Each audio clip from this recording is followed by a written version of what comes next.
Forbidden Frequency. Yo, what's going on, everybody? We're back at Forbidden Frequency. I hope everybody's doing well. First of all, I want to thank all you guys for supporting us thus far. Today's a very special episode because we have a very special guest.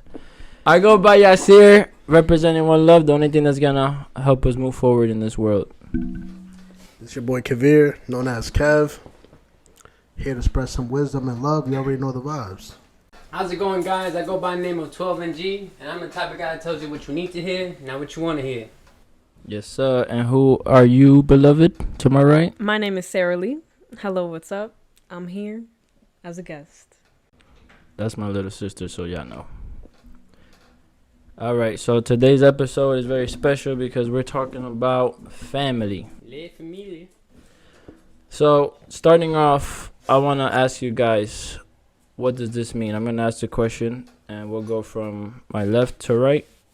The apple doesn't fall far from the tree. What does that mean to you guys? What does that mean to you, Kavir?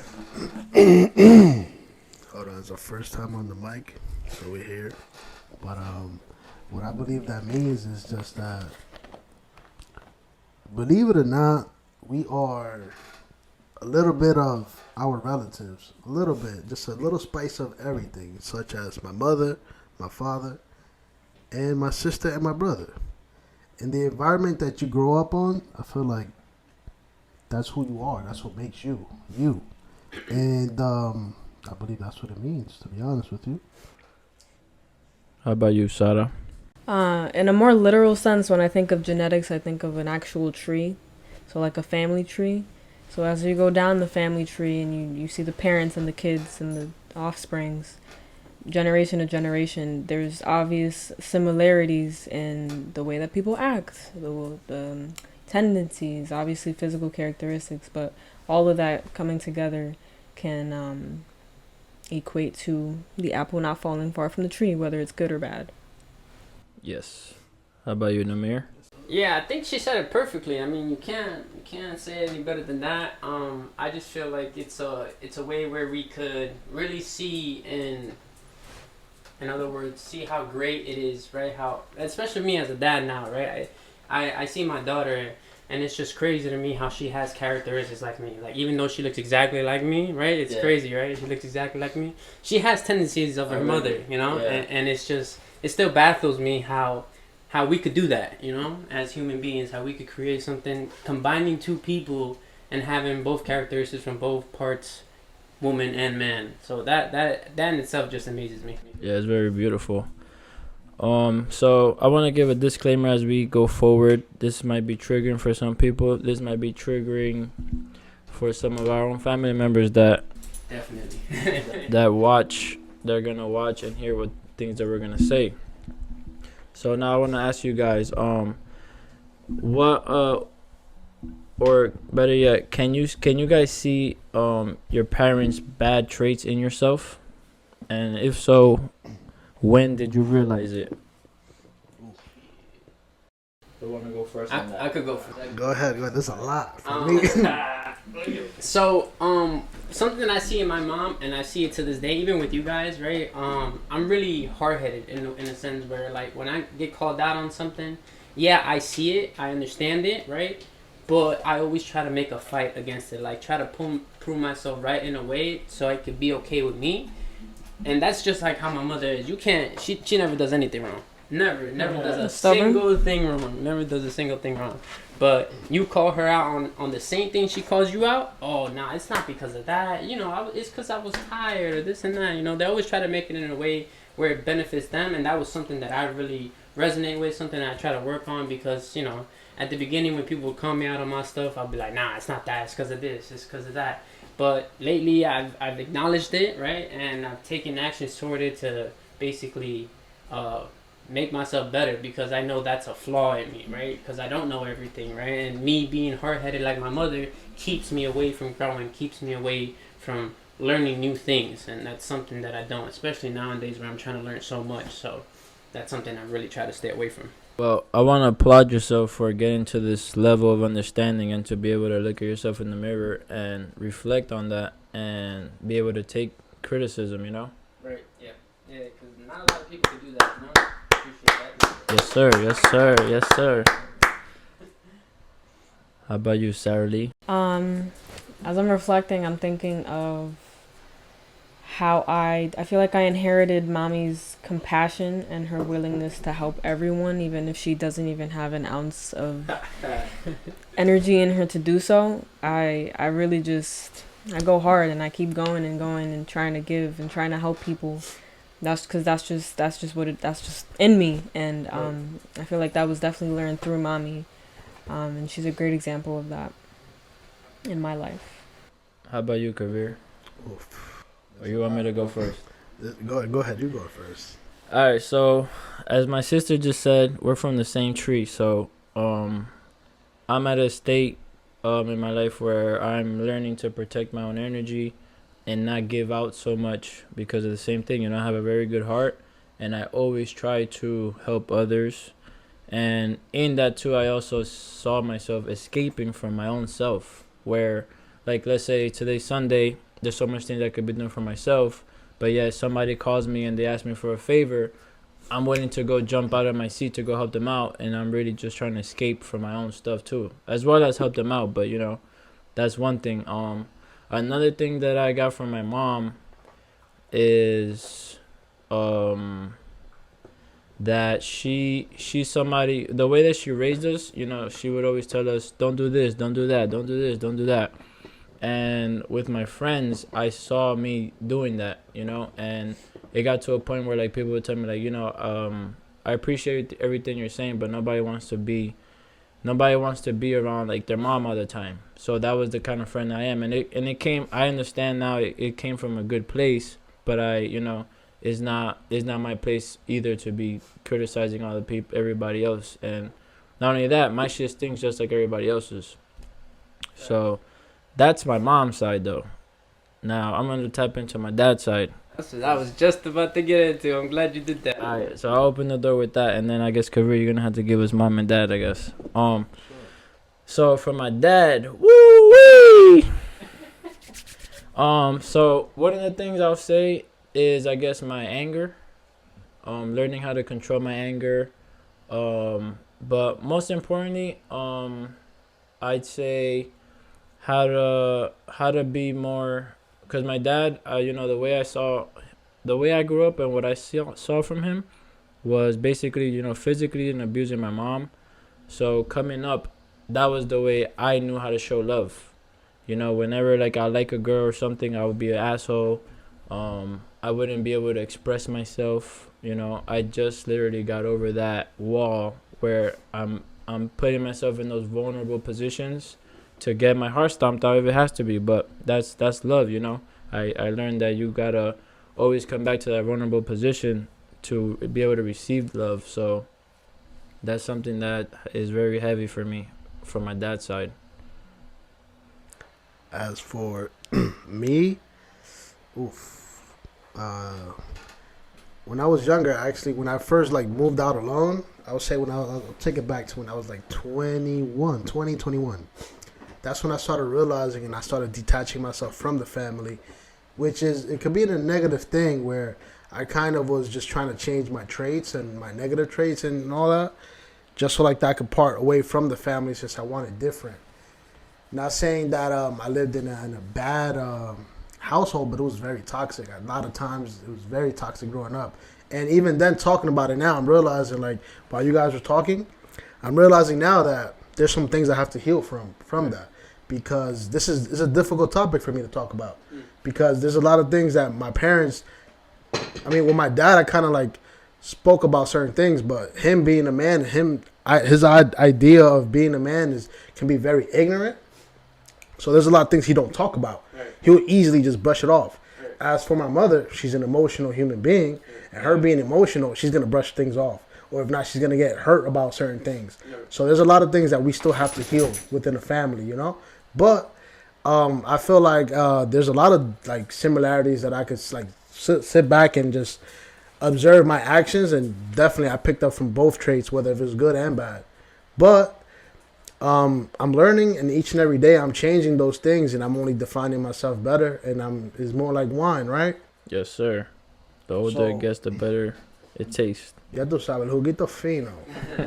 But as for that, like there's a lot of traits, bro. I could think of like there's a lot of ignorance that I picked up from my father for sure, Yeah. and I definitely picked up the loving part from my mother because my mother loves hard to the point where she's just gonna say she'll rather love somebody and be hurt knowing that she's gonna get hurt, and she'll still fall right back into it.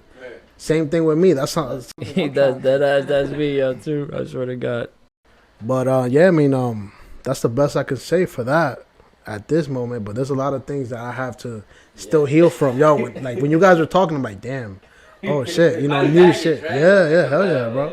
That is. Right now, I there's more that I could say on it. It's like, oh shit, you know, like the feeling that I get is crazy. Going back to my dad. He's also somebody who holds grudges, you know, and right now I have daddy issues. I'm holding a whole grudge towards this man. I don't even want to talk to him. I don't want to hear him. I don't care if he's alive right now. That's how deep it is, and it hurts to even say that. That's my dad, you know, but it's very hard, and you know, it was one of those things that you gotta be able to get over, though, to be able to be, you know, a more beautiful soul, if you will. And yeah. See, wait, give me one second. Seeing as you guys are talking about your dad and everything, I never talk about my dad because he worked out of my life at a really early age. He gave attention to other kids. But what I really resonate with him is his work ethic. It's something that really gets to me. It's something that when my mom sees me, she goes, "You got that from your dad." Even though my mom's a hard worker, but my dad is a hard worker to the core, man. That man, you put him to do something, he makes sure he does his very best, you know, and he's very blunt, and that's something that I am, definitely, for sure. I rather say things the way they are, tell you the way it is, even though if it hurts you and all that. And before anything, Dad, I just want to tell you, if you ever watch this video, don't ever think that I just don't want to talk to you, you know. I feel like it's just me and you, like, in other words, like, you are that type of person. You're like a lone wolf. You'd rather be left alone. You do things on your own. And I've gotten that. So, you know, the fact that I don't call you sometimes, the fact that we don't talk as much, is not that I don't want to. It's just I'm you, in a way. You know, everybody tells me, yo, you're so much like your dad. And in that sense, it could be a double-sworded blade, you know? Yeah. It could be good, but then it could be bad for whoever receives it, because now I'm you. I'm the lone wolf. I'd rather be left alone. I'd rather do my stuff on my own. And there's going to be times where you reach out and it's going to seem like I don't want to talk to you, but it's not that. It's just I'm on the grind, man, you know, and I'm on the grind, and I'm just like you. I work hard. I try to be the best at everything that I do. So if you ever come across this video, just understand that it's not that I don't want to. It's just because I'm you. I'm the lone wolf in my family. That's just the way. That's what I get out of you, you know? I got a question. Does he speak English? Yeah, he does, actually. Okay. Yeah. Can you imagine I say all of that, and then this nigga's like, wait, what are you talking about? Nah, but my dad is, like I said, he's really, like, he knows his stuff and all that, and he's a great man, and like I said, I always like bonding with my dad every time I visit him. It's just like looking in the mirror, bro. With me and him, we laugh and everything.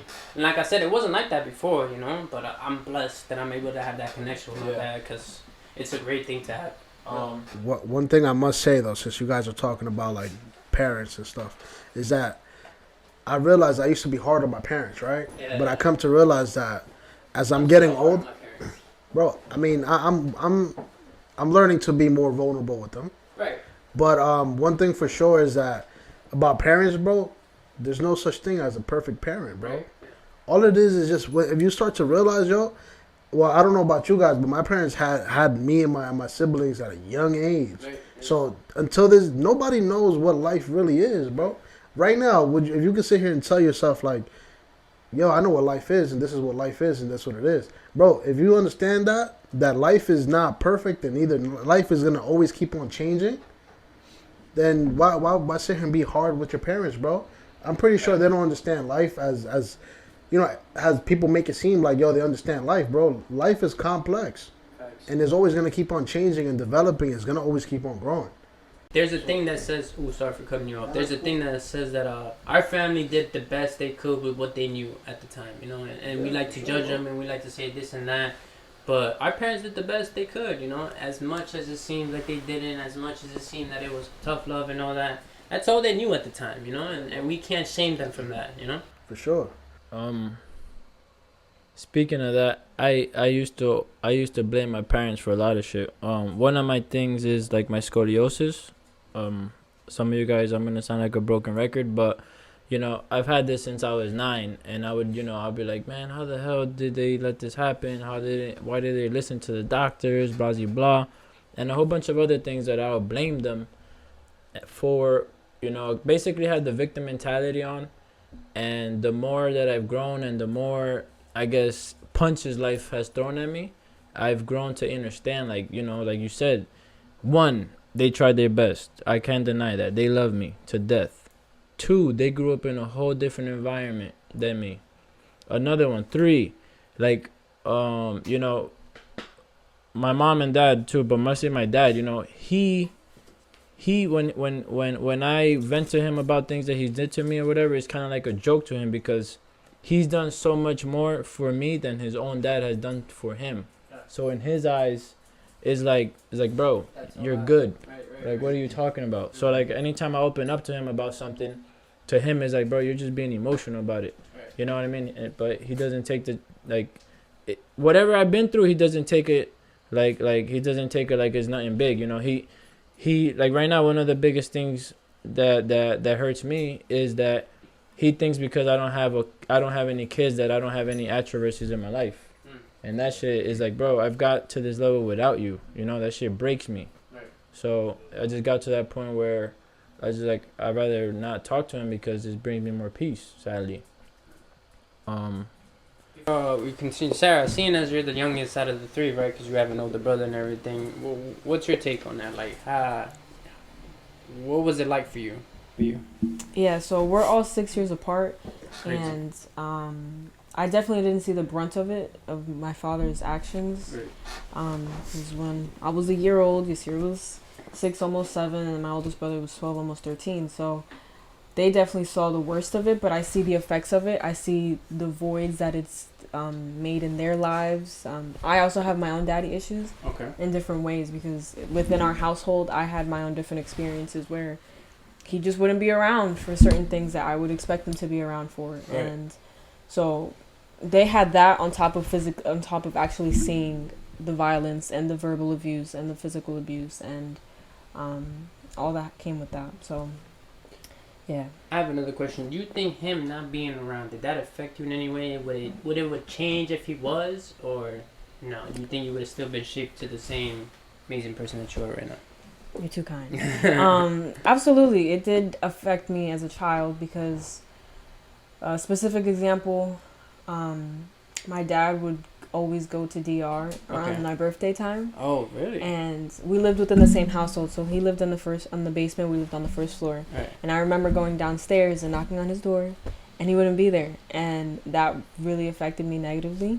To not have him there. Right. And yeah, I don't want to take too much away from him because I feel like I got a more positive experience in comparison to my brothers. Right. But I mean, but speaking true, if we're gonna compare, yeah, that's what it was. I mean, it wasn't the greatest, but it was more positive. Right. So yeah, it did affect me negatively. I would have obviously loved to have a more present father figure in my life. Right. And even recently, I think about that. I see how a dad, like even you, like seeing how you adore your daughter. Right. Just seeing my brother having a daughter and smiling at her little accomplishments, like I yearn for that. So it's definitely something that still affects me that I have to heal from, but I'm aware and that's my experience. Love it. Thank you for sharing that. I know that's not easy for most people. So that's honesty. Yeah, honestly, I feel like sometimes I just have to share this. I feel like sometimes, with certain things like that, when we realize like, yo, I have to heal from this, I have to learn from that. We are the change that our parents needed. Right. You know what I'm saying? Maybe we're here to learn that lesson to share it on to the future, such as nieces, nephews, or future kids, I say this all the time, bro. I say it ends with us, man. And we talk about this all the time, right? The whole generational curse, that all the trauma, right, weighing down, right? I feel like it went through my sister, it went through my brother, right? And it stops with me. I say this all the time, and I truly believe it. that whatever that is, it ends with me because I'm on a new leaf. I understand it, right? I learned from it. I'm trying to heal from it. I know that my daughter's gonna have a way better life than I ever did because I understand what it's like not to have a father, right? I understand the troubles of a mother and a father, right? And how damaging that could be to a kid, not having both figures in your life who are supporting you, everything, right? Everything that we just spoke about, all of that is a key moment for every child's childhood. For sure. Now, I want to ask you guys, being that we're talking about that, right? And everything ain't like Burger King where you could have it your way, but Sadly. I want to ask, how important is family time to you guys? Like, as far as like you saw the way you guys came up. If you want, you can speak on how you guys came up, and as opposed to how you plan on not doing certain things that you guys grew up on seeing. Like, so how important is that now to you, family time? Oof. And how does that look like? Who want to go first? I want to go first just because this is tighter for me. Growing up, I didn't really know what family time was, right? And I feel like it's something common from all of us. But I got my first taste of real family not too long ago. It was actually a couple months ago when I went to Texas, and I saw what it was to be family. Like, in other words, sitting at a table every day. Yo, how's your day? This and that, supporting you. And for me, that was weird. I was like, yo, what is this? And then Michelle was like, yo, that's what it's like to be a family. And I'm like, damn, that was weird. And it was a realization, like, yo, I can't believe, I can't believe, like, this is weird to me. Yeah. Like, somebody actually sitting down and caring about their child is weird to me. Yeah. And now me being a dad, I understand that. I understand how important it was and how, that son or that daughter is, I see it, how important it is to sit down as a family and be like, look, I support you, like, no matter what you do, like, I'm here for you whenever you need it. And that kid and that daughter, they grew up to be amazing human beings, and it sucks that some of us had to go through what it doesn't feel like to have a family. But for those who do, and again, for those who have a family and have been able to experience that, always appreciate it, bro, because there are people out there like us who didn't have that, right? And we had to go through hardships, and we had to go through a lot of trauma, a lot of healing to understand that, there's people out there who have time where they sit down with their families, their mother and their father, and they have no issues, and they have two individuals who truly care about you. And me, being as a dad, I understand that now, and I'm no way in hell not going to go away from my daughter. I'm always going to be there for her because I understand what it's like not to have a family who loved you and all that. And that's just my take on it, It's very important. Yeah, it's crazy, like, us as humans, it's like you don't know what you have until you lose it.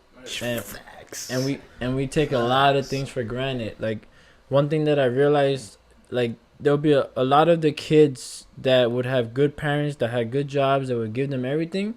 A lot of the times there'll be them trying to go outside of that, be on the street, do all this extra shit, when there's kids that don't have that support and are trying to move away from it, and there's like they were born into the streets or whatever.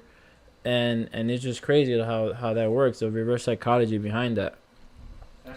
I'm gonna share this. Go ahead. So, I feel like I had the best of both worlds. Okay. Like, I remember when my parents were together, just so like that, you guys, just to paint a picture for you guys. My parents they was together like from since I was born to 13. When I was 13, that's when I guess the realization of life hit me. But before that, like, I remember, my mom used to cook meals. We used to sit together. We used to eat together. My mother used to make Taco Tuesdays before Taco Tuesday ever existed. It used to be lit, bro. And, bro, no bullshit. I think she created that. But, we had a pool. We had a basketball, little half basketball court in the backyard. Like, we had a big house, indoor garage, all that.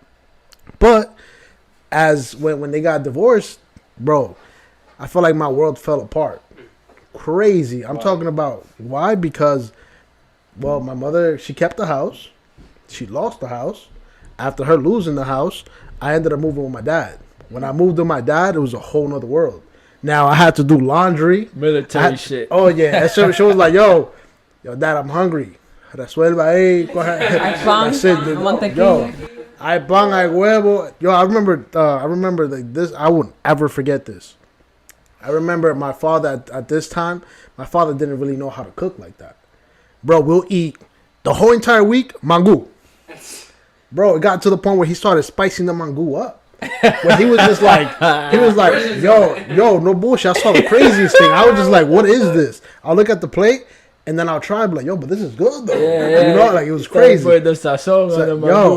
And I remember I ate mango with hot chocolate and marshmallows, bro. Crazy. But he got really creative with it. Yo, real creative. Yeah, I remember it would be snowing outside. He'd be like, nah, son, nah, comete un mango con hot chocolate. Like, it tastes good.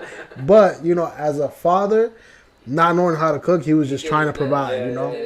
And it is what it is. I'm more than grateful for that. I'm grateful for both sides. I've seen what it is to have a family, but yeah, I've seen what it is to be an independent man just trying to feed the kids. So, yeah, long story short, bro, I had every gaming systems. I remember when everything came out on point.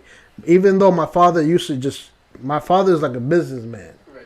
So I remember when the Xbox 360, and I won't ever forget this. I'm sharing to you guys is what it is. Like big things in my life that I won't ever forget. When the Xbox 360 came out, it was going for like what?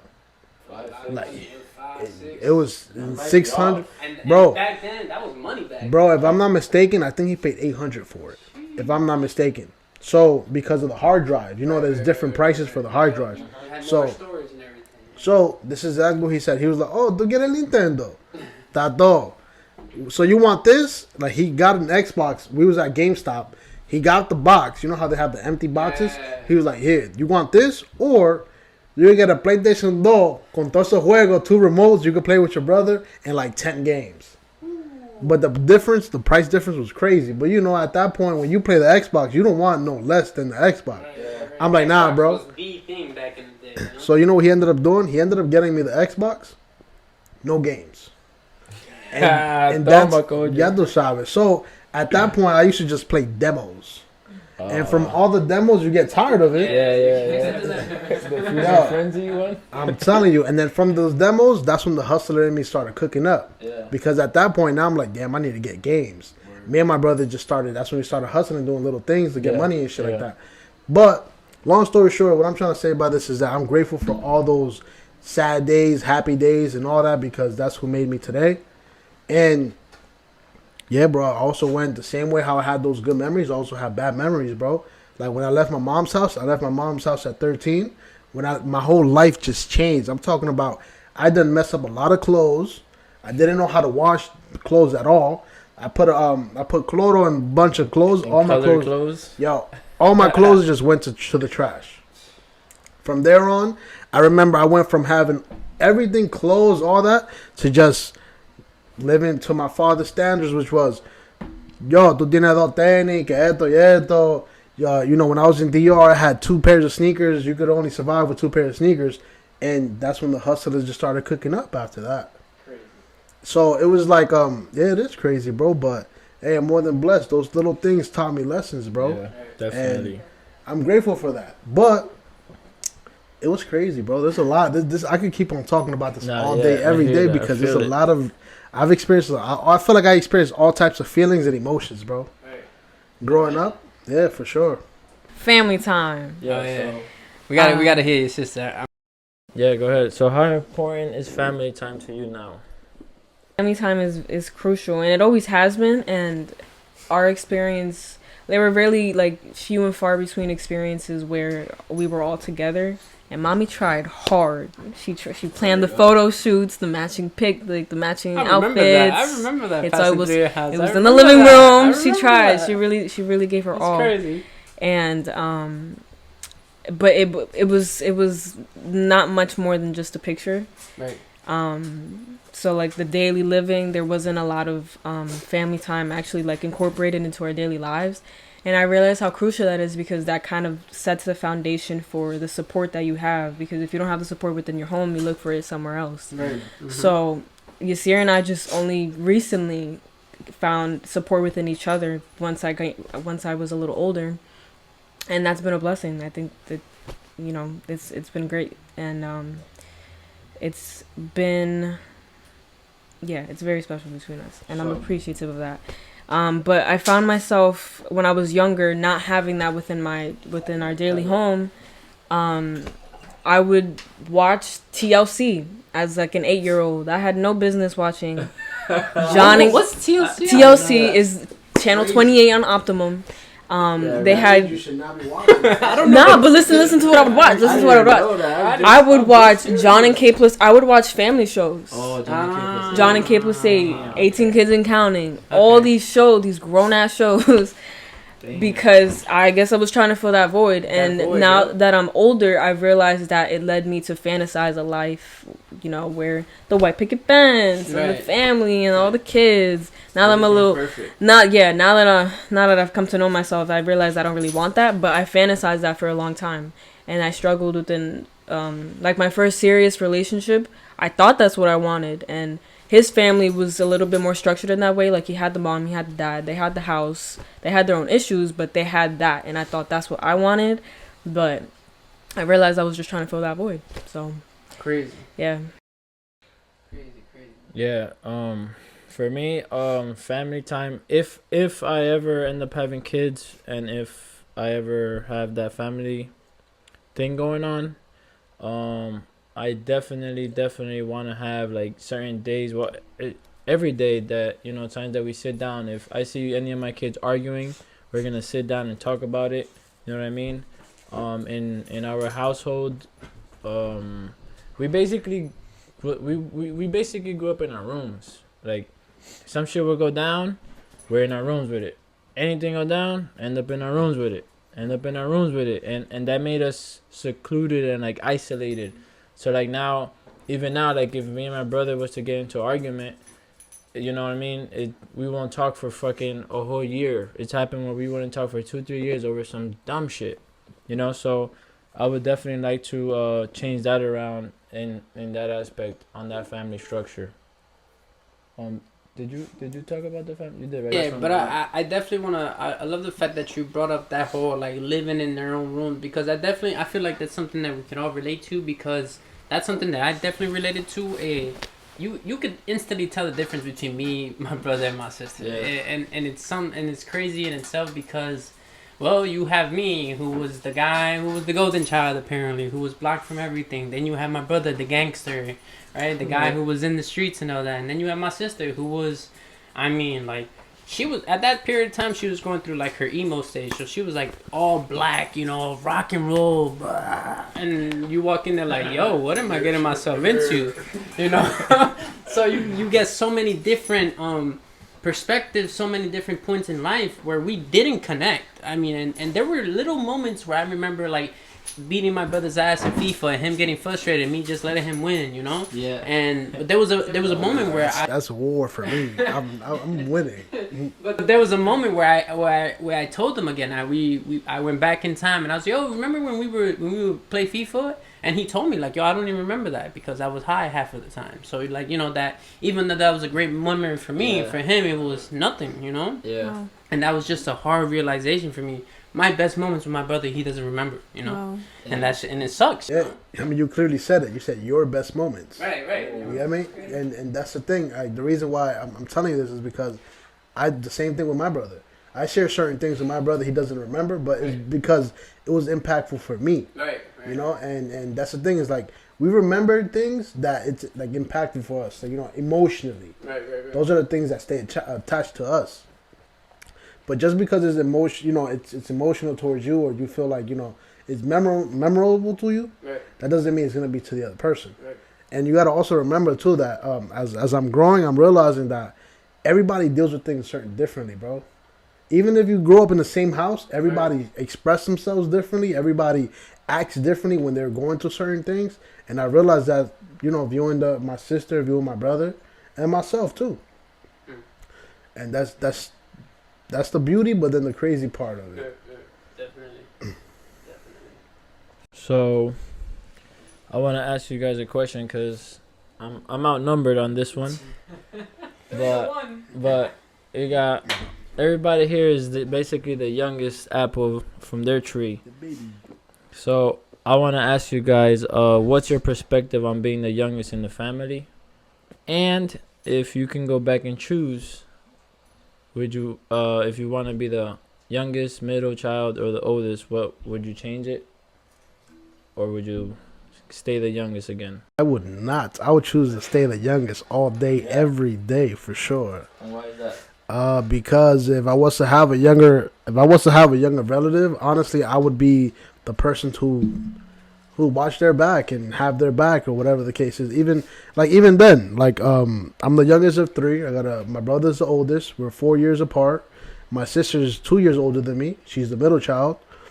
And with my sister, there was a lot of moments in our lives growing up, since we were in the same school, together most of the times. I would have her back. Like, people used to be like, "Yo, that's your big brother," because somebody say something, I'm like, "Yo, what's up? That's my sister," But yeah, so I didn't take that. Age was nothing. But now I wouldn't like to have a younger brother, because that was me. that was me. I wouldn't change that. And as for that, let's just say if I was to have a big brother, there's certain moments and certain memories when I was growing up where I tried to relate with my brother, and there was a barrier there, bro. Our relationship wasn't all that good. And even now, I don't feel like, I would say it's not the greatest. We're trying to work on it, but it's just how he thinks and how I think is two different worlds, bro. So, and that's the difficult part. There's barriers there. And I'm not saying that I think that my way of thinking is the perfect way or his way is the perfect way. It's just that our ways do not collide, bro. They don't come together. And that's the difficult part. But I'm pretty sure through time, as we get older, it's going to definitely get better. Maybe just a few more bruises up along the way. But I'm cool with that, bro. I'm built for anything and everything. As long as, we grow and we become better and we become, we come together. I want to stay on the question, but I want to ask you, why do you think that your mindset is different? And would you tie your spiritual growth and your self-reflections to that, to your mindset being different? I believe it has to do with everything, bro. It's a little bit of everything, such as I don't know. I feel like that's like a very complex question, to be honest with you. I got the answer for that. You can ask me But let me lay that. Go ahead. But I don't know, bro. I mean, it's kind of difficult, but I would definitely have to say, my experiences and my out view of life, it would just always be different. I remember, for an example, my brother and my sister, they seen my parents with a different set of eyes. Since I'm the last child, I'm the last kid. They were more laid back. I was raised not only by my parents but by my brother and my sister. Yeah. I learned a little bit of them. It's almost like let's just say, since I'm the third one, 4 years apart, my brother was 4 years older than me. So him being 4 years older, he got the version of my parents that didn't know shit about having kids. Right.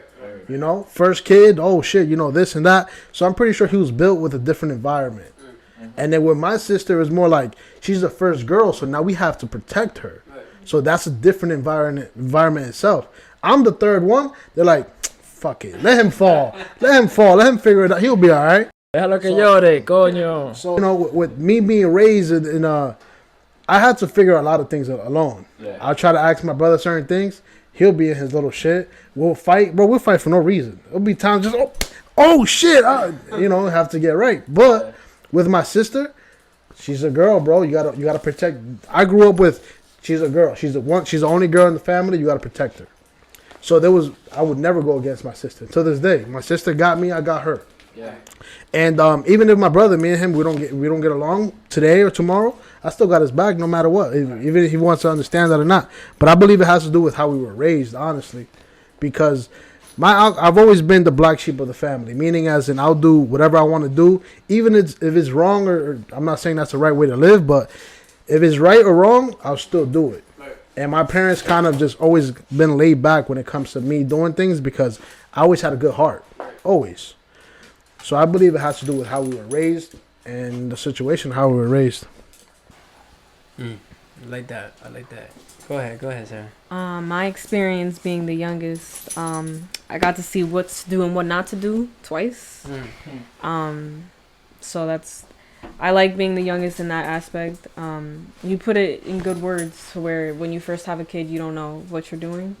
And then as you progress, you kind of just all right, yeah. So I kind of had that experience. Also, my parents, when they had me, mommy was 40. when she had me. So before she had me, she was tired. And then when crazy. she had I me, didn't know yeah, At that point, she was just like, you're done, you're done, yeah. yeah. But now she still fought really, really hard. To give me everything that I could ever need. But if I could change an aspect about that, I would change the age that mommy was when she had me, because there's a lot of things that aren't really desired with having an older parent. They be bumping heads. Yeah. Yeah. Yeah. But I mean, hearing you say that, though, sorry to cut you off. I don't even think the age matters, because she would have still been grown up in a different time. Right. But what I mean by that is now I'm 23 and I'm at a point in my life where I'm still figuring it out.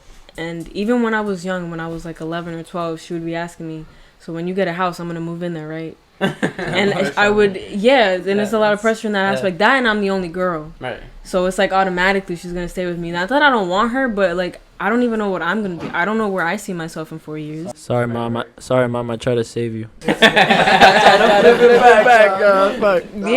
no. I'm sorry to cut you off. I just want to say this, it kind of came to mind. Is that you said you're 23, you're still figuring out. I'm 28, we're still figuring out.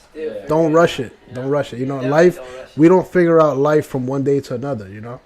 And I'm learning that. I think more so it's hitting me more now that, like, okay, mommy's 63 now. She's getting older. She's getting more tired. She needs more assistance from me. But I'm not able to give as much as I once was because I'm doing my own thing. So it's not only a sense of figuring it out, because I know I'll figure it out. Well, not even figure it out. I don't like that terminology. But I know I'll get to where I want to be.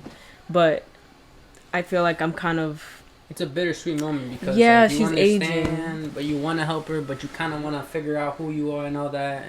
And I get it. Yeah, and it's something that's brought me, that saddens me a lot of times to think that, you know, as you get older, you kind of regress in a lot of ways. Mm-hmm. And there's language barriers. I already help her with a lot of things. I already help her navigate with a lot of things.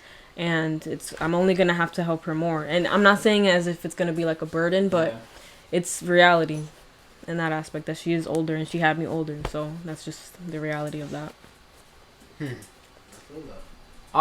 To me, well, I'm the youngest, obviously, and I think, you know, it was like I think Kavir said it right when you were like, or you said it that you had two reasons one not to do, right? I saw my I saw my sister go through what she went through, right? Nothing bad. She got married early, had a couple divorces and all that, and then I saw my brother. My brother was a really reality check, in the streets, deep, right? That was just like, I understand that's not the route I want to take, right? So That's why I don't have kids right now. But though the only hard thing I really had about being the youngest is that my brother and sister, and I don't care to this day, they don't want to admit it, but they always think I'm the golden child, right? They always say that my mom favored me the most, that she gave me the most, right? And what they don't understand is that I grind, bro. I mean, I everything that I have now, even though I still live with my mother and all that, and not ashamed about it. I love living with my mother, but I grind, bro. I earned every single thing that I did, and they think that my mom gave it to me, and they don't see the other side of the story where she was struggling, right? And I was the one helping her out, you know, every month, every week. It wasn't much, but I was doing it, you know. And the reason why I don't want to be the youngest, I wish I was the oldest, was because I would have guided them better. My brother and sister never guided me, you know. It wasn't like, you know, they went through everything. They knew the bad, they knew the good, and they were just like, all right, bro, figure it out, you know. And as a guy who's given everything, you throw him out there in the world, he's not going to figure it out. So when I was reaching out for guidance, my brothers and my sister turned their back on me. And that was like the only thing that I really struggled. That's the only thing that I hated, you know, that why not reach out to me, you know, because I would have done the same thing for them. Being the oldest, my brother, my sister would have had it all by now. At the age of what I am right now, they would have been golden because I would have guided them through everything, understand them. And I don't care how hard-headed, because I'm hard-headed, that's something that I get from my mother. But I would have never cared because I would have been like, look, I know what it's like to have nothing, you know. I know what it's like to be in the street. I don't want you to be like that. Like, get your shit right. You have such a great future. But not only that, really show you like what it needs to do, because I had to figure out I had to have somebody else. I had to look elsewhere, you know, as somebody to look up to, because I had a dad who wasn't in my life, right? My brother was in the streets. My sister, she got married early, but she wasn't like my sister. Till this day, I sometimes have to like drag it out of her, like, yo, like, get up in the morning, like, be productive. Nothing bad on my sister, but the same thing with my brother. Me and my brother, we kind of get along, and this is something I told my brother every single time I see him. I wish we had a better communication. Like, I wish you were at my level. There's nothing wrong with him. It's just he chose the life of the street. Life of the street. You don't know any better. You go to jail. You almost get deported. Like, And at a point in his life, he's like 36, 37. He doesn't know. He's still living like a 20-year-old. And I want him to man up. I want him to have a good life. But he doesn't understand that. He thinks I'm trying to bring him down. So when I talk to him in a certain way, he's like, yo, I'm your older brother. That don't mean nothing to me, bro. I want you to be better. And you need somebody to be hard on you because you're not even hard on yourself. So I'm going to be that guy. And if you hate me for it, then so be it. Yeah, but maybe he don't need somebody to... Life is already hard as is, bro. Maybe he doesn't need somebody to be harder than him. Maybe he needs somebody who's going to understand him for him. But that and I took that route. Don't get me wrong. I take that route every single day. I always reach out to my brother. Yo, how you doing? If you need anything. But I think he's been so distant for whatever reason. I feel like he has a hatred for my mother.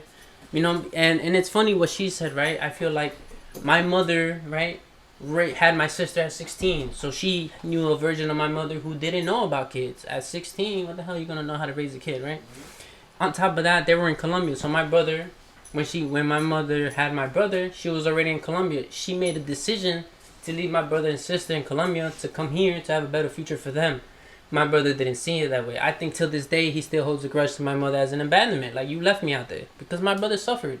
He had a father who didn't care about him, told him to live on the street every single day.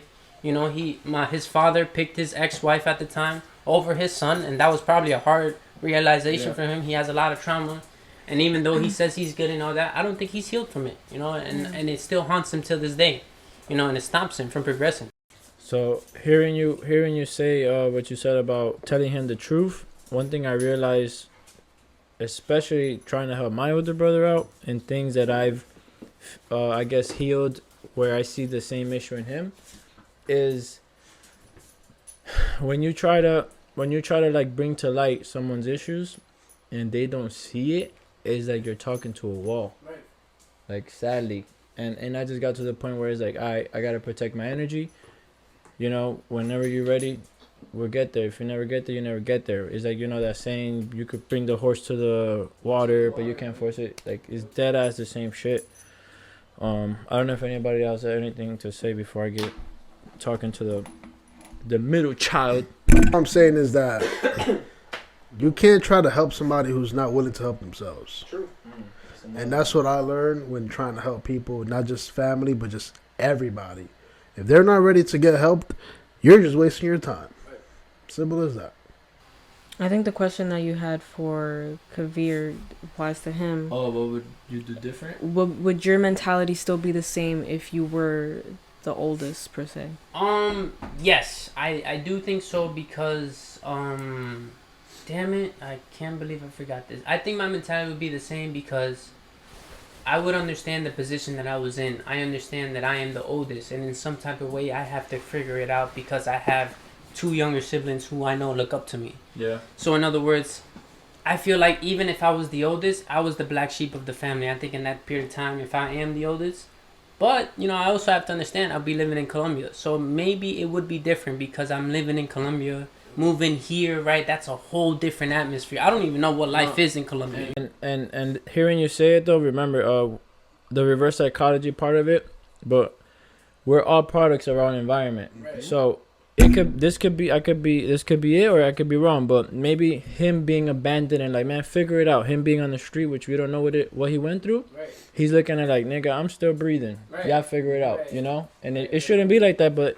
That's just what it is. Like, we're all products of our own environment, and it takes a lot to be able to even reflect on it and be like, hold up, this isn't right. I need to fix this, And that was something that I really, now just talking about it, really took into account. Like, he and we like to say this about our parents, right? They did the best that they could. I think my brother did the best that he could with his situation. Having his mom, quote unquote, abandon him, moving on to another state, right? Being on the streets every single day, having a father that really didn't show him love, to then coming here, having a younger brother who is now treated better, who has his mother in his life the whole time, you know. Jealousy involved in there. Right. Yeah. So No. there was a lot, and like I said, me and my brother, we have like an okay relationship. There's times that we fight and all that, but I feel like if he ever comes up to me and he's like, "Yo, I envy you because you have my mother," I would Yeah. accept it. I would understand that, you know. I just think his pride keeps him away from that, and I Yeah. think that when he lets go of that and he accepts it and he understands that my mom loves him, because my mom does, bro. Till this day, my mom drops anything from him, and he's done a lot of fucked up shit, you know. But I don't think he sees the fact that outside of all of that, everything that he did to us and everything, my mom still loves him, and he doesn't appreciate that, you know. Every time he's in danger, my mom opens the door for him, you know. And that's something that I think nobody. I'm telling you, most people, most parents, I think, most mothers would have just abandoned the child and be like, "Look, I can't with you, you know. You cause me way too much problems. I'm out of here, you know." But Yeah. she's still there, bro, to this day, still helping him out. That's love, bro. And ain't nothing like a mother's love. Nah, for sure, for sure. But one thing for sure I'm gonna tell you is that is that I do believe that as me being a son, young as a 3, I believe that sometimes when you're lost, you have to go find yourself, bro. Like everybody's journey is different. Facts. Just because you're going through something in life or whatever it is, if you're not sure of, you're unhappy about whatever happened in the past, first of all, take accountability to how you feel and evolve from that. Yep. You can't sit here just because your world is sour, something is tasting sour to you. That doesn't necessarily mean that you have to take out your anger on anybody else but yourself. Right. So, es una mierda, bro. Yeah. So yeah, back to the question to myself now. So I'm the middle child. If you didn't know, now you know. And shout out to all the middle childs out there. We don't relate to you, sorry. All Hope right. you're okay. So the way that I see the middle child perspective, I look at it as a cheat code, believe it or not. Why? Because it puts you in a position where you have to be led, but then you also have to be a leader, you know? And so for me, which having a younger sibling, and maybe even more because she's a girl, helped me realize and catch a lot of shit that my brother would do to me, and I was literally doing to her. I'll give you examples. So like my brother, you know, he's always tried to lead me, but the way he would do it, you know, the way he would talk to me, his tone, the words he'll use, it automatically put me in a defensive mode. Right. Him being, it's something too. I call it older sibling syndrome, and if you guys get offended, you know. But it's like, I don't know what it is with you guys that, and women, older siblings, where you guys feel like you guys have this authority over the young. Did I strike a nerve? You guys feel like you guys got this authority. It's like, you know, so like my brother, I can't remember anything specific, but it was like whenever he says jump, he's like, I had to jump. It's like, what? I didn't come out of your nutsacks, bro. You know what I mean? And then it's like, where's the respect? So, but guess what? I was doing that to my little sister. And I was in my teenage years, 13, 14, I'll say, when I started realizing, I'm like, yo, hold on, bro. I'm doing things to her that I didn't like that was done to me. And like from then on, I started switching it up. And even as far as us, we used to like wrestle a lot, play like football in the living room. I don't know if you remember one time you got hurt bad. And like ever since then, I was like, bro, like it was like, I guess it was that God, like that consciousness was like, bro, she's a girl, you gotta chill out. Like, and I heard that shit vivid. I'm like, bro, I gotta chill out. Like, I can't keep doing this. I'm gonna hurt her. She's a girl. I'm a boy. And ever since then, I never like really horseplay with her. Like, she would always try, and then she didn't understand. Like, I just always say no. I don't know. I'll give an excuse or something, and I just never did. Wow, I didn't realize that's why. Yeah, like so. It's basically, you know, trying to protect her and stuff like that. But yeah, it's helped me.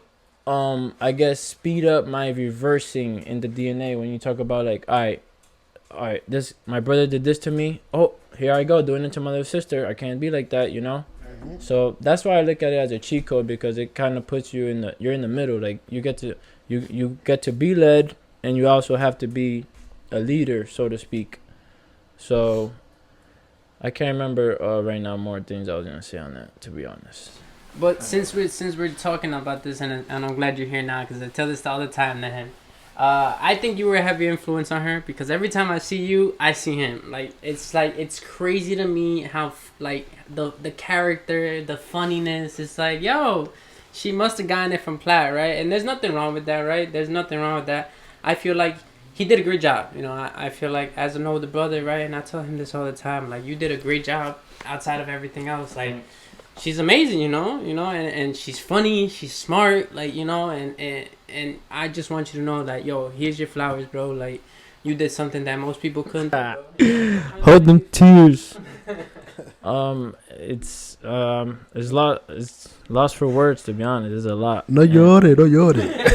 Yeah, so we're definitely holding in tears. But I remember when you went to the Peace Corps to see Nicole in Africa, like, hearing her basically say the same thing when I was like, oh, how was it? How was Sarah? She's like, yo, she's dead ass a girl version of you, bro. And then like she was like, yo, the same thing. Like, you did a good job. Like, all this shit. I'm like, damn. Like, like hearing that was crazy, cause you just never know. You never know. And I didn't realize that. Until people said it. Yeah. You and no. So people are never gonna tell you good job. There's not a lot of people that do it.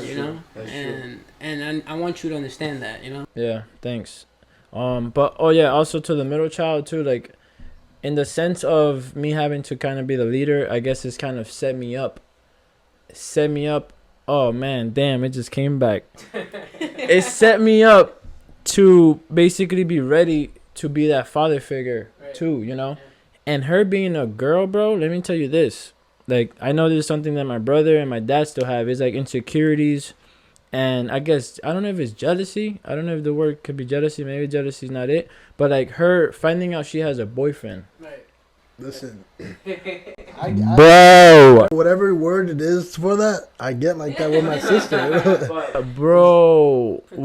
Like it was like a protectiveness, bro. And when I found out she had a first boyfriend, bro, I didn't know what to do. Like, and it's crazy that I even, I would make Snapchat videos. I had a picture of us in my room, and he took a picture of the picture with the knife on top of it.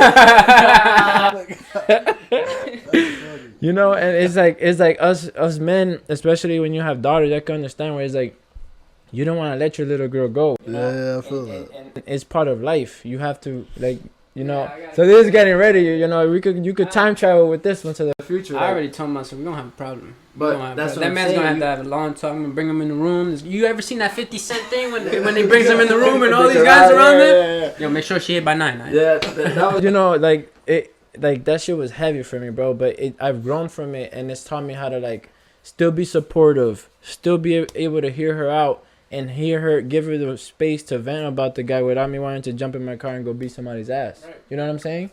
Right. Like, you literally have to be there, and be hurt, listening to somebody telling you that they're hurt. So yeah, that was one thing that it's helped me get over a lot. Like, I feel like, if I ever have daughters, like, I'm ready for it because of that, because of her, because of what I've been through there emotionally with her. Yeah, I'll let you know how it goes for me. Vito's back up. Forbidden Frequency, episode 2075. Yeah, my daughter just got her first boyfriend. I'm about to strangle him. I don't like the way he looks at me. Oh, man. I have another question here. We could do this.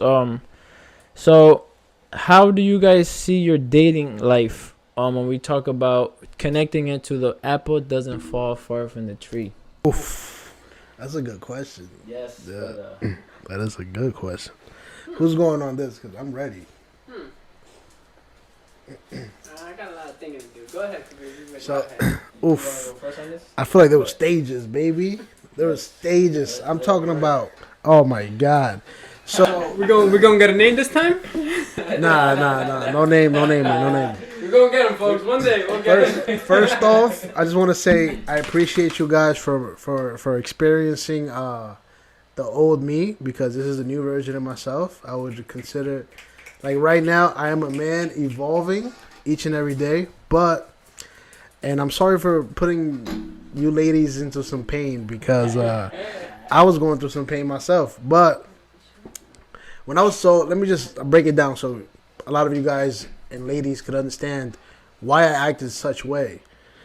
When I was 13, I left my mom's house, moved with my dad, and leaving my mother's house, I didn't get to speak to my mom for a few years until maybe like, I would say I really started talking back to her, communicating with her was after graduating high school. That's when the communication came more back to play. But there was a lot of anger, and with that being said, the reason why I didn't talk to her was because there was angers in both ways from her and me. And on top of that, I didn't get a lot of my mother love at that time. So I didn't really know what love was. And I was just going through a lot of shit. Like I lost my grandmother. And then from there on, me being a man, back then I used to think ignorant when it comes to expressing myself. So everything was just intaking everything. But I wasn't really expressing nothing at all. So there was just a lot of anger, a lot of remorse, a lot of disappointments. I just didn't have the love or the guidance to express that. I didn't have nobody to communicate to or any of that. So my dating, it was through stages. Like right now, look at it through stages. Like, oh, I was a little kid. Look at all that toxic shit. And it got to the point where I started realizing I was living the same thing my dad and my mom went through. I'm like, holy shit. When I seen that, I'm like, damn, yeah, I got to change. I got to grow because I don't want to experience this anymore. So I'm going to just label it like this. Middle school, I thought I knew what love was. Didn't know shit. High school, didn't know shit. After high school, didn't know shit. Now I'm 28, almost 30. Now I'm understanding it. Right. And I still don't know shit. Because obviously I'm single now, so obviously I don't understand this. So it's like, damn, am I understanding it or what? But one thing I am understanding is that when in high school was that I was hurting people, bro. I was pouring my pain into people, into relationships, and that was definitely toxic. I was entertaining a lot of toxic shit, which I shouldn't have. And then after high school, I started realizing that now I'm understanding what I'm capable of and my value and what I deserve. And then from there on, I was still entertaining certain toxic cycles. And then now that I'm older, that old me doesn't exist anymore. I already put him to rest. I have learned from what I had to do and just put him to rest. So now that I'm older, now I'm understanding that, bro, love is not complicated. It's not hard. It's super simple. Thanks. Before, I used to just fucking complicate shit, entertain certain toxic cycles that I would hurt myself. Right. A lot of times, either me being with the person, I would see their actions, they hurt themselves, and I would hurt myself rather than just expressing things very boldly and clearly, but respectfully. Be mindful at the fact of they got feelings too. Right. So, bro, it's so simple. Just love somebody how you love yourself, and that's it. Simple as that. Treat people the way you wish to be treated. So simple, bro. So simple. There's more to it, but I don't want to break it down. There's a lot more to it. But, hey, so, throughout the episodes, we definitely express that more. Yeah, hell yeah. There's a lot to it. I want to go because I gather my thoughts. Man, I was a really romantic, and I was romantic, and I was just like my mother. Romantico. Flowers, posters. At one point, I went to a girl's house. Like I was cool with her mother, so she let me in before she woke up, and I would give her posters and everything, bro. Mad romantic, right? And that was my mom. That was my mom's side. Yeah. But then you get heartbroken, you get cheated on, and then my dad came out. Right?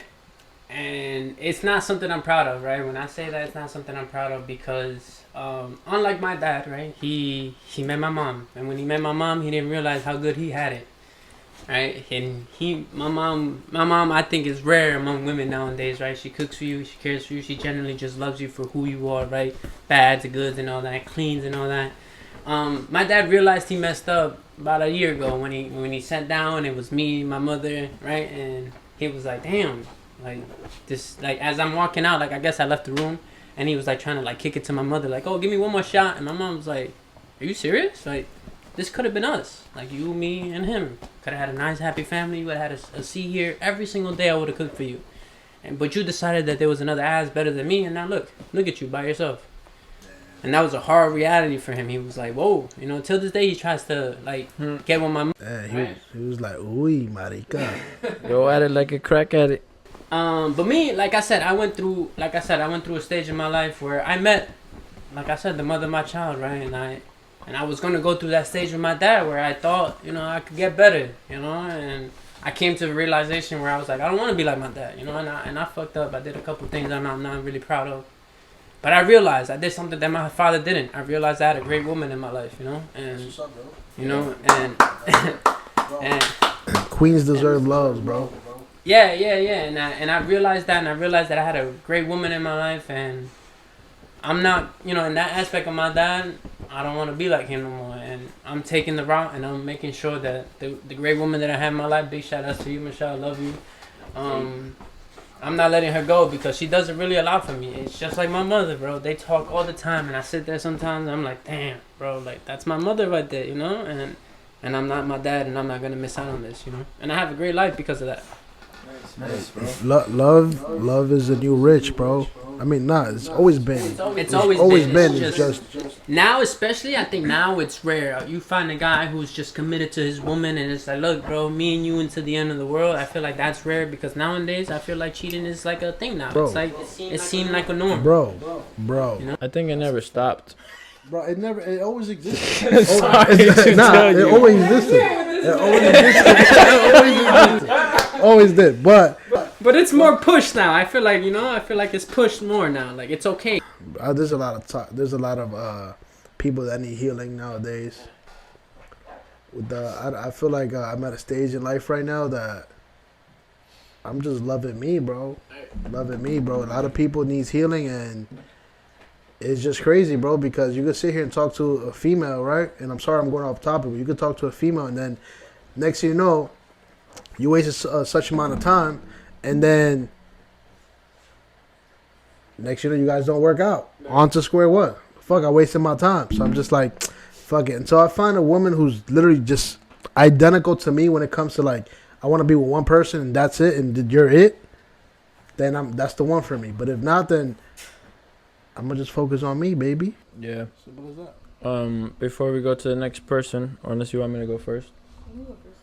One thing I've learned about love is that you have to, I don't know if I said this already in this episode, but you have to always come back to that vulnerable position again to allow yourself to get heartbroken if that's what is going to end up happening.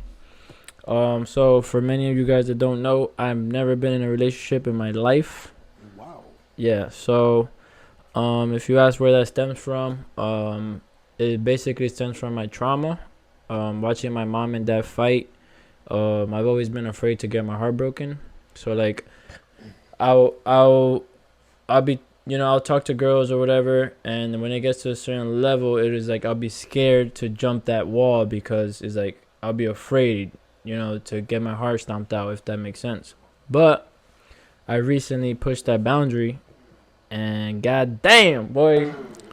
I tell you, bro, there's lessons after heartbreak, bro. God dang, boy. It feels like if I could draw a picture for you guys what heartbreak feels like, it feels like somebody put a grenade in your heart and then explode. What was it in Call of Duty? Grenade! Yeah. Grenade. But let me answer the question though. As far as what do I see? The question is, as far as what do I see in a relationship. So in that situation where I was attempting to be with somebody, I saw a lot of my dad come up, you know, where like the person would piss me off and I'll want to hold a grudge, or I would want to say something that will offend the person.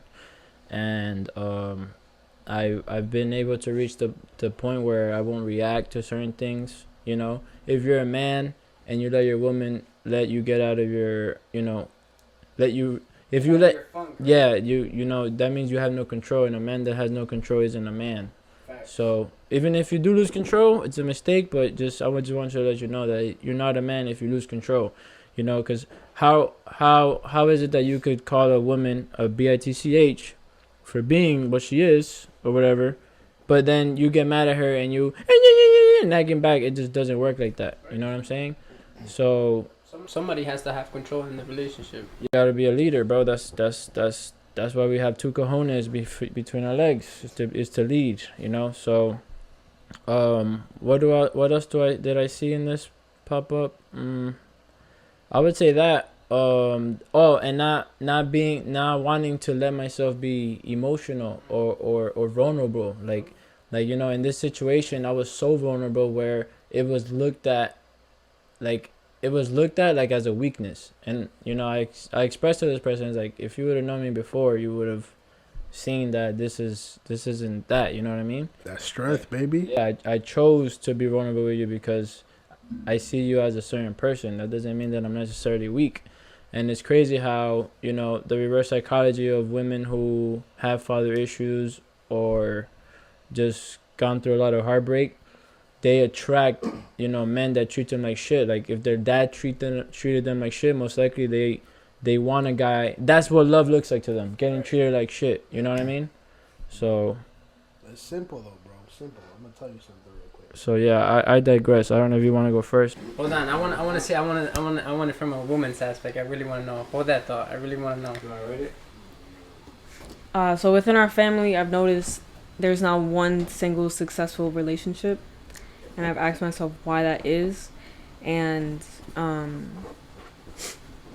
within everyone's upbringing, from a male's perspective, seeing how poorly their fathers treated the woman, and from a woman's perspective, seeing how poorly the women were treated, and it's kind of just repeated itself.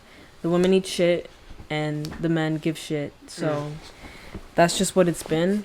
And I've only had 2 real relationships in my life, and I started dating with that when I was like in high school. So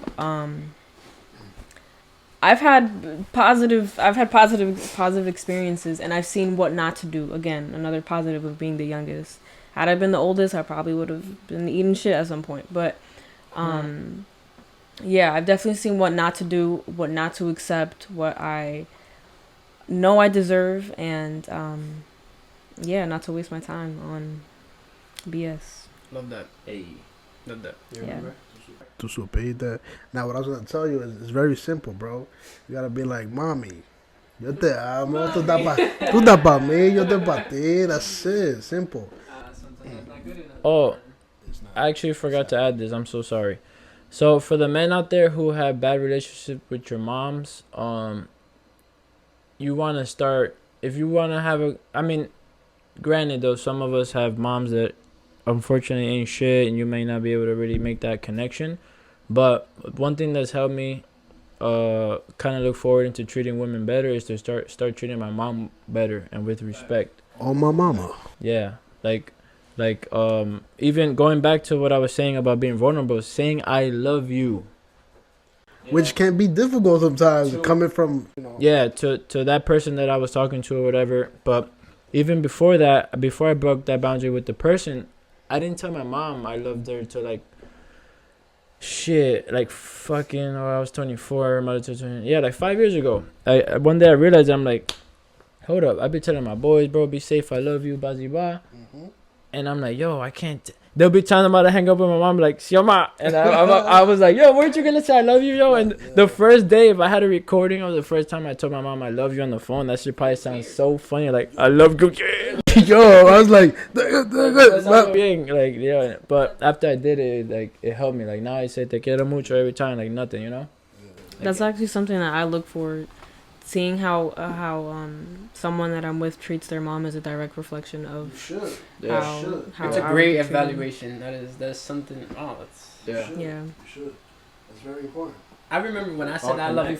I remember when I said I love you for my mom the first time. It was weird to me. It was just like, and the reason is because me and her never said it to each other, you know. So me being the first person to be like I love you, and my mom's like, I love you too, you know. But it was just like wow, we normally don't do this. Can we talk about that? That even like it was like breaking boundaries, saying that it was within breaking, each other, within the family. within the It's family. crazy, Yeah. right? Like it's something It's so odd. simple, Bro, the first time I said it to my mom, I cried, bro. Yeah. No bullshit. Bro, I cried because I felt like I needed to hear that. Yeah. It was crazy. You bro. know, Even- you generally know Yeah. you love each other, but it was like, why don't I always Saying just it, yeah. tell you, Yeah, like, you know? yeah. And then sometimes, then that led to a hug, and that led to me Yeah. now having full out conversations with my mother, you being know? open, exactly. Yeah. And that just look, I want to be something. I want to say something too, man. If you ever been told, if you're ever vulnerable, right, and somebody tells you you're weak for being vulnerable, you need to cut those people out, because a man, right, a true man who is not vulnerable, who is not in tune with his feminine side,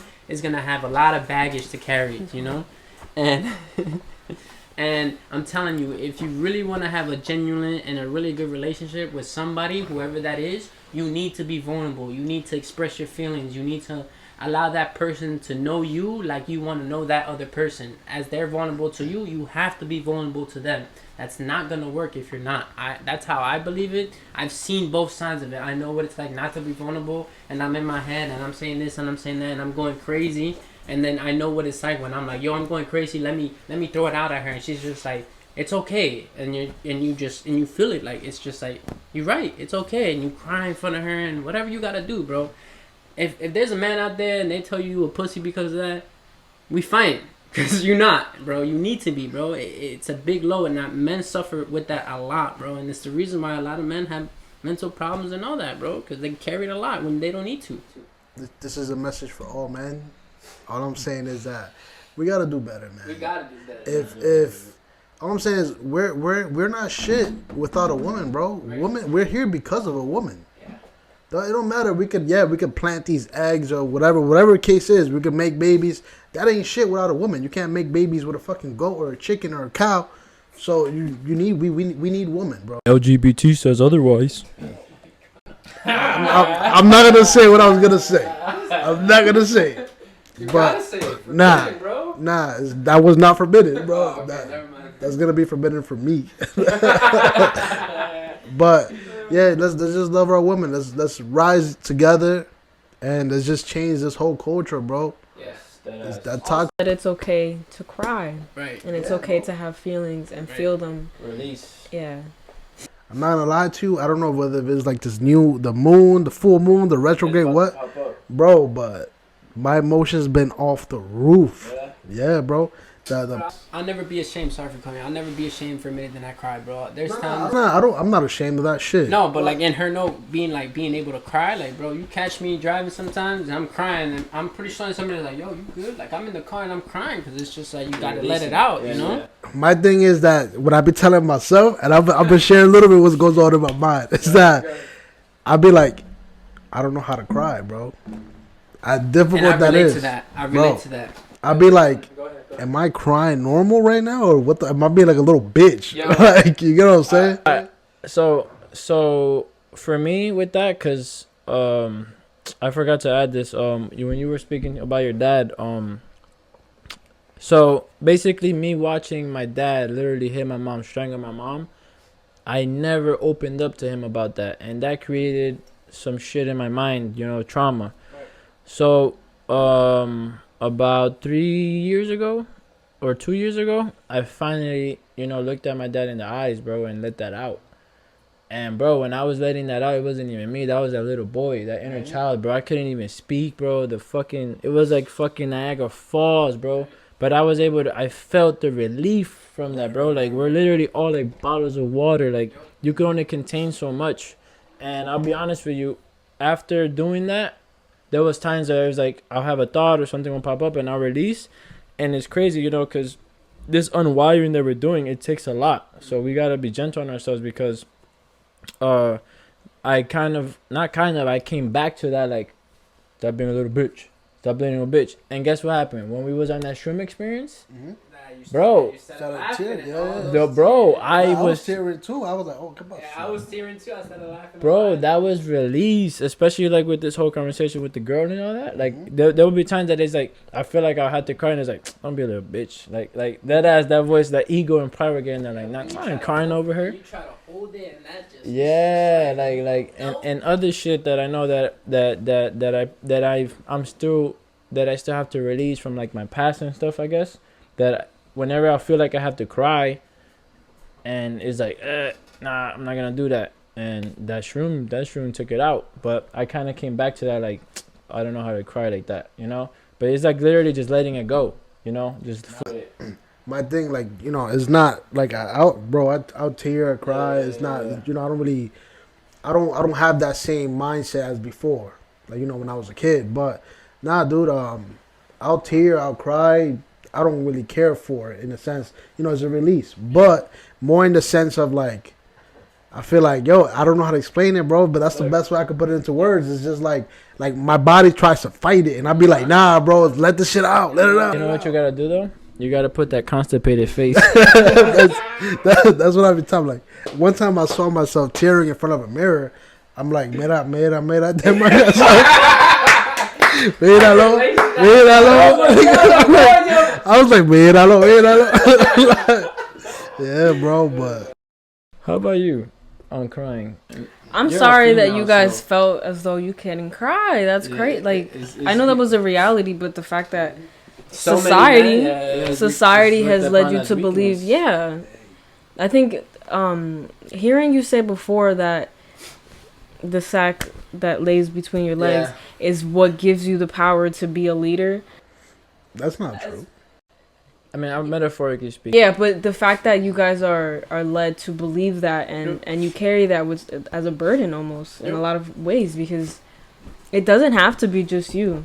It doesn't. I understand that's how it's always been from medieval times, but it doesn't have to be just you. Well, in a healthy relationship. no, definitely, because check this out. And I mean, we're about to end this soon, but you know, we're all, even though if you're a man, you have an emotional, you have a feminine side. Even if you're a woman, you have a masculine side. So when I mean lead, I just mean like lead the household to the general sense, because you know, when it comes down to the emotional and everything else, the nurturing part, the woman has to lead, you know. So I don't want to take away from that. Like a man has to lead in everything, and you know, there's a lot of men that have their women, and it's just like cook, come to work, or whatever. Like if it's like you gotta jump when I say jump, and it's like however they. No, that's not what I meant. So that doesn't get misconstrued. All I'm saying is that I cook, I clean, yo hago de todo. Hey, De slide in the todo. DMs. Where can we find you, No, bro? sí, no, tampoco. Oh, all right. We healing. We healing. My fault. Man, Plat's on the road today, bro. Rápido. Take my number down right now. I'm trying to look you out. Bro, listen, the universe plays in mysterious ways, and I'm You can just slide in my DM. I let it slide. You know, like if the universe works in ways that I can't go against. Yeah. So I let it. That one thing that's been said to me, I said it before. The universe works with you, not against you. Shout out to J Love. One thing I'd like to add, if you guys ever find yourselves emotional but don't really know how to let it out, try video journaling. That's something that I've tried, and Yeah, she does her. I'll just mount my phone up while I'm driving, because that's usually the only time that I have by myself. And I started journaling, and that really helped a lot. I mean, he put me on to yeah, that. whatever works for you works. But I find that video journaling, even if I never go back to those videos, having them and seeing what your facial expressions are when you're in that. Recording yourself. Yeah. She literally does that. Yeah, and sometimes I do go back, and recently I went back to videos that I've made 3 years ago, and I can see my growth. Like I see physical changes too, but I see my growth. let's not talk about that. The physical part. but try that. That's definitely helped me. Yeah, for me it feels awkward. I'd rather put the pen to the paper. But I've done it before too. I felt awkward. Yeah, Paloma. Yeah, you're terrible, bro. That's crazy. I don't relate to that. I can just. I don't know. I think I just like that's just an acceptance for me. Like, It's just that. Love yourself. Even Oh. right. I think it's that. Like ugly face and everything. Listen, I respect it. I understand. It's just that, dude.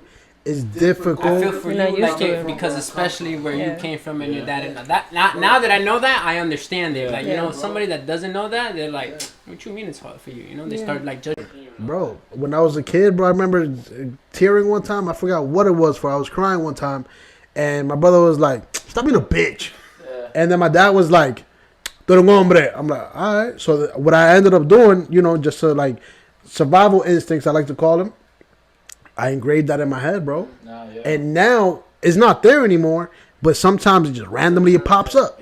I've been like, fuck. It's in there, bro. It's your programming. Yeah, it's still in your programming. sometimes. Which It just randomly appears. that's what this is all about, is undoing the programming. It's like that fucker's in the corner just waiting, like, you know, I like, dare you. like, no bitch, like, you know what I'm saying, like. But you know, I'm working. I'm a work in progress, bro. Yeah, bro. Every day we're looking to move You know, forward. sometimes before we end this, sometimes I try to see if I really truly have ingrained my feminine inside. Sometimes I try to hold my tears. Them shit's just, and you're just like, no, and them shit is just going. Yeah. Sometimes I'm like, all right, can we stop now? And it's just going. I'm like, all right, bro, like, gotta damn, come I out. feel a whole bucket here, bro. Now, sometimes I feel like I have that weight on me and I just can't release it, bro. And I just be like, damn, all right, so let me do something for this. So I work out. That's why I use workout for like healing purposes, to be honest with you. Mm-hmm. Don't forget constipated face. That's what I gotta start working. I'm gonna go to the mirror and just start doing faces and all. No, don't look at yourself, because that's gonna be like a little bitch. Yeah, that ass, yo. Cause I don't know. That shit just. But yeah, thank you guys for watching. Oh, we doing an outro You guys right got now? this We're gonna do far. an outro today? Oh, shit. We're doing the outro live today. Amir's not ready. He's not ready to hang this up. He's not ready to hang this up. Like I said in the beginning, I'm representing one love. The only thing that's gonna move us forward in this world. Also, thanks, Sarah. Yo, most importantly, thank you for coming through. I appreciate it. Hopefully, it's not the last time, you know? I hope not. Our first It was guest, fun. definitely. Yo, if you guys ever want to be a part of this, make sure you let us know, you know? Us on our Instagram, Forbidden Frequencies. And First Amendment, yes. Oh my gosh, so we first Yes, guest. Also, most importantly, if you guys want us to talk about any topics, Definitely. comment, like, and share. Hit us up on IG. We usually always post up our Instagrams and stuff like that. Yes. Just let us know. And before we end it, man, it's tribe vibes, man. It takes a tribe, it takes a village, you know, to raise the kids and better ourselves, you know, to have people amongst yourselves that, you know, are there for you with the right intentions, call you out on your bullshit when you need to be called out, and it's not coming from a place of ego, pride, or any of that, just a neutral standpoint, you know, because a lot of us, we don't look at ourselves from the outside in. So it helps to have good people around you to call you out when you need to be called out. And I appreciate all of you guys for being here. Love all you guys. Just love you more. And peace. And I'm out. Peace. Stay safe. Take care, Stay brush blessed. your hair.